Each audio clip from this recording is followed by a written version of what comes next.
دوسرے بستی کا یہاں پر ذکر ہے یہ قول کے مطابق۔ وَإِذْ قُلْنَا ادْخُلُوا، اور جب ہم نے حکم دیا بنی اسرائیل کو ادخلوا هذه القرية، اس بستی میں داخل ہو جاؤ، بستی سے مراد یہ قول کے مطابق بیت المقدس ہے۔ فَكُلُوا مِنْهَا حَيْثُ شِئْتُمْ، اس میں داخل ہونے کے بعد جہاں سے چاہو تم کھاؤ اور پیو، جہاں سے چاہو رغبت سے کھاؤ اور پیو، بسے لے کر۔ رغدا وَادْخُلُوا الْبَابَ سُجَّدًا، اور دروازے سے سجدہ جھکے جھکے داخل ہونا، عاجزی اور انکساری کے ساتھ جھکے جھکے داخل ہونا۔ وَقُولُوا حِطَّةٌ، اور کہنا حِطَّةٌ حِطَّةٌ، معاف کر دیجئے معاف کر دیجئے۔ نَغْفِرْ لَكُمْ، اللہ رب العزت فرما رہے ہیں کہ ہم تم کو معاف فرما دیں گے، تمہارے خطاؤں کو درگزر کر دیں گے۔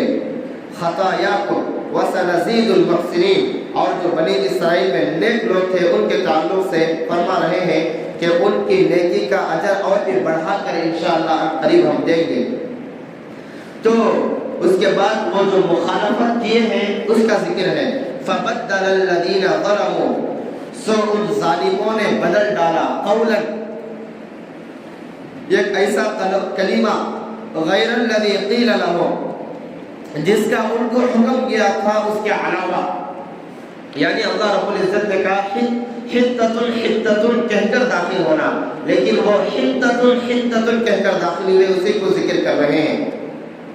فَأَنزَلْنَا عَلَى الَّذِينَ ظَلَمُوا، تو ہم نے ان ظالموں کے اوپر رِجْزًا مِنَ السَّمَاء، سما آسمان کو کہتے ہیں، رِجْزًا آفت کو کہتے ہیں، آسمانی آفت کو نازل کیا، طاعون کو، جیسا کرونا وائرس ہمارے یہاں پر آیا تھا اس طرح کے اور بھی مہلک وبا، طاعون۔ رِجْزًا مِنَ السَّمَاء، آسمان سے آسمانی آفت کو ان ظالموں کے اوپر ہم نے نازل کیا، بما کانوا یفسقون، اس سبب سے کہ وہ حکم عدولی کرنے والے ہیں، حکم کو ماننے والے نہیں ہیں۔ تو یہاں تک ترجمہ اور مطلب ہوا۔ دیکھیے اس سے ہم کو یہ سبق ملتا ہے کہ جب بھی کوئی خوشی کا موقع ہو، جب بھی ہم کسی ملک کو فتح کر لیے، ہمارے دشمن ہیں، ہم ان کے اوپر فتح کر لیے، ہم جیت گئے، تو گھمنڈ نہیں کرنا چاہیے، نہیں اترانا چاہیے، عاجزی کے ساتھ، تواضع کے ساتھ ان کے ساتھ برتاؤ کرنا چاہیے۔ اللہ کے نبی صلی اللہ علیہ وسلم مکہ المکرمہ سے مدینہ المنورہ ہجرت کر کے گئے، جب مکہ المکرمہ فتح کر لیے، مکہ المکرمہ فتح کر لیے، مکہ المکرمہ کے اوپر غالب آ گئے، تو مکہ المکرمہ میں داخل ہوتے وقت 8 رکعت اللہ کے نبی صلی اللہ علیہ وسلم نے نماز پڑھی، اس کے بعد عاجزی کے ساتھ، انکساری کے ساتھ، بطور شکریہ کے طور پر 8 رکعت نماز پڑھے، عاجزی اور انکساری کے ساتھ مکہ المکرمہ میں داخل ہوئے۔ اور اسی طرح سے حضرت سعد بن ابی وقاص رضی اللہ عنہ جب ایران فتح کر لیے اور کسرا کے شاہی محلات کے اوپر فاتحانہ قبضہ پا لیے، تو حضرت سعد بن ابی وقاص رضی اللہ عنہ نے بھی نبی پاک صلی اللہ علیہ وسلم کی سنت کو زندہ کرتے ہوئے ایران میں 8 رکعت نماز شکر کے طور پر 8 رکعت نماز پڑھے، اس کے بعد عاجزی کے ساتھ، انکساری کے ساتھ داخل ہوئے۔ تو اللہ رب العزت یہ ذکر کر کر بنی اسرائیل کو یہ بتلانا چاہتے ہیں نبی پاک صلی اللہ علیہ وسلم کے دور کے، کہ تمہارے باپ اور دادا کے ساتھ ہم نے اس طرح کے انعامات کی بارش کی، اس طرح احسانات کیے، لیکن اب تم نبی پاک صلی اللہ علیہ وسلم کے اوپر ایمان نہیں لا رہے ہو، ایمان لے کر آؤ اور نبی پاک صلی اللہ علیہ وسلم کی پیروی کرو، اللہ تعالیٰ کی پیروی کرو۔ یہ سبق بنی اسرائیل کو اللہ رب العزت دینا چاہتے ہیں۔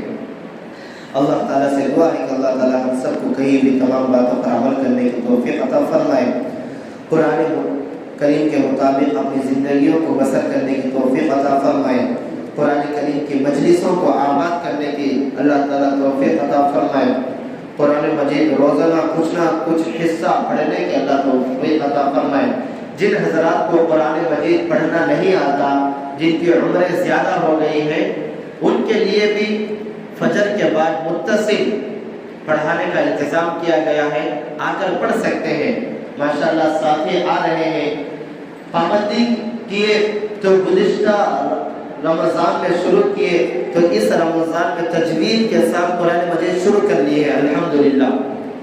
وہ پابندی اور لگن اور شوق کے ساتھ پڑھ رہے ہیں۔ انشاءاللہ ایک وقت آئے گا قرآن مجید مکمل ختم کر دیا جائے گا، جبکہ پہلے قرآن مجید عربی میں پڑھنا نہیں آتا تھا، محنت کرنے سے سب کچھ آ جاتا ہے۔ اس پڑھائی کے لیے کوئی عمر محدود نہیں ہے۔ العلم من المہد الى اللحد، علم حاصل کرو ماں کی گود سے لے کر قبر کے لحد تک۔ ہم کو قرآن مجید عربی میں دیکھ کر پڑھنا نہیں آ رہا ہے، افسوس کی بات ہے، سیکھنا چاہیے۔ اگر کوئی بندہ قرآن مجید سیکھنے کی نیت سے مکتب میں داخلہ لیا اور نیت یہ تھی کہ وہ حافظ قرآن بنے گا، یہ عمر کی کوئی قید نہیں ہے، 40 سال 50 سال کے لوگ بھی اگر کوشش کریں تو حافظ قرآن بن جائیں گے، اور درمیان میں وفات ہو گئی، 60 سال کی عمر آئی، ناظرہ قرآن مکمل ہوا، اس کے بعد وفات پا گئے، جبکہ ان کی نیت کیا تھی حافظ قرآن بننے کی، تو مرنے کے بعد فرشتے پڑھائیں گے، فرشتے ان کے استاذ بنیں گے، اور کل قیامت کے لیے ان کا شمار حافظ قرآن کے ساتھ ہوگا۔ اس لیے یہ قرآن کریم پڑھنے کے، قرآن کریم سمجھنے کے، قرآن کریم کے مجلسوں کو آباد کرنے کے بہت سارے فضائل ہیں، ان کو ہم سب سمجھنا چاہیے اور قرآن کریم پڑھنا چاہیے۔ پہلے زمانے میں مشکل تھا قرآن مجید ایک آیت پڑھنے کے لیے، قرآن مجید کو سمجھنے کے لیے کئی کلومیٹر سفر کرنا پڑتا تھا، لیکن آج پڑھانے والے تیار بیٹھے ہوئے ہیں، لیکن ہم 24 گھنٹے میں سے آدھا گھنٹہ یا پاؤں گھنٹہ نکالنے کے لیے ہمارے پاس وقت نہیں ہے۔ دنیا کے بہت سارے کام کرنے کے لیے ہمارے پاس وقت ہے، لیکن قرآن کریم پڑھنے کے لیے وقت نہیں ہے۔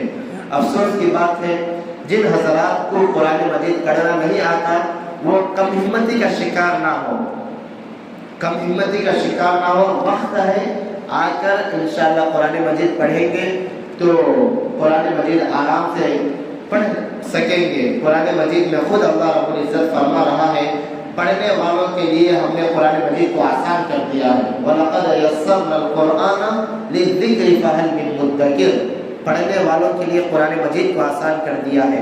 آپ کے گھروں میں نوجوان اولاد ہیں جو کالج اور اسکولوں میں پڑھتی ہے اور ان کو قرآن کریم پڑھنا نہیں آتا، ان کو پکڑ کر مکتب میں لے کر آئیں اور آپ کے خاندان میں آپ کے جو بھائی ہیں ان کو تشکیل کریں، ان کو تشکیل کریں، اور اسی طرح سے آپ کے جو والد صاحب ہیں، باپ ہیں، ان کی عمر جو بھی ہو جائے، لیکن آئے تو انشاءاللہ فائدہ ہوگا۔ اللہ تعالیٰ سے دعا ہے کہ اللہ تعالیٰ ہم سب کو عمل کرنے کی توفیق عطا فرمائے۔ آمین۔ وآخر دعوانا الحمدللہ رب العالمین۔